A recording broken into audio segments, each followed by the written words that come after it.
Hello friends, आज की इस वीडियो में हम देखने वाले हैं MSc first semester physical chemistry का एक काफ़ी ज़्यादा इम्पोर्टेंट टॉपिक जो है आपका नस्ट हीट थ्योरम। ये काफ़ी ज़्यादा इम्पोर्टेंट है और जब एक्सटर्नल एग्जाम आपके होते हैं तो 2 मार्क के जो क्वेश्चन होते हैं उसमें वेरी शॉर्ट क्वेश्चन में आपसे ये पूछ लिया जाता है नस्ट हीट थ्योरम होती क्या है।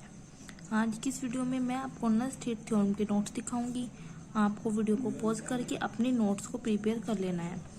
नस्ट हीट थ्योरम में फ्रेंड्स होता कुछ नहीं है, सिर्फ एक इक्वेशन होती है जिसको गिब्स एंड हेल्महोल्ट्ज ऑब्टेन करते हैं रिलेशन में, इसीलिए हम इसको नस्ट हीट थ्योरम कह देते हैं। आप थ्योरी देखोगे, अपनी कॉपी में नोट करोगे, आपको इजीली समझ आ जाएगा।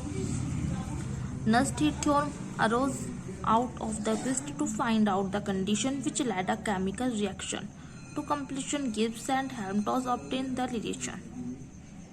तो उनका रिलेशन कुछ इस तरह का आता है जिसको हम क्या कह देते हैं कि ये हमारी नस्ट हीट थ्योरम होती है। Okay, del G is equal to delta H plus T and del G divided by delta T pressure पे। If delta G divided by delta T is a finite quantity that at absolute zero, अगर हम temperature zero रहते हैं, ये हमारी term zero हो जाती है, तो डेल जी किसके इक्वल हो जाता है, डेल्टा एच के। इन अदर वर्ड्स में हम कह सकते हैं अगर हम टी पर जो हमारा टेम्परेचर पे लिमिट लगा दें तो कुछ इस तरह की आपको टर्म देखने को मिलती है। एंड आगे आप क्या लिखोगे, Richard by measuring the EMF of cell at different temperature found that the value of delta G divided by delta T decrease with increase in temperature. अगर आपकी ये वैल्यू डिक्रीज होती है तो आपका टेम्परेचर भी डिक्रीज होता है। Okay, and it can then be concluded that delta G and delta H approach toward each other more closely as the temperature low. On the above basis, Nast postulate that the value of delta G divided by delta T approach zero gradually as the temperature is low towards the absolute zero.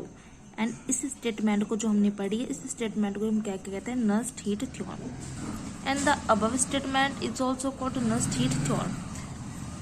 Okay, and del G and del H not only become equal to each other at 0 Kelvin, but Nast suggests that this value approaches each other asymptotically in the vicinity of 0 Kelvin. And the mathematical form of Nast heat theorem is, अगर हम mathematical form देखें Nast heat theorem की तो कुछ इस तरह से form होगी। तो यहाँ पे ये क्वेश्चन आपका फिनिश हो जाता है नस्ट हीट थ्योरम का, जो आपका 2 मार्क्स का आता है और जो काफ़ी इम्पोर्टेंट होता है। ये आपको ग्राफ प्लॉट हो जाता है।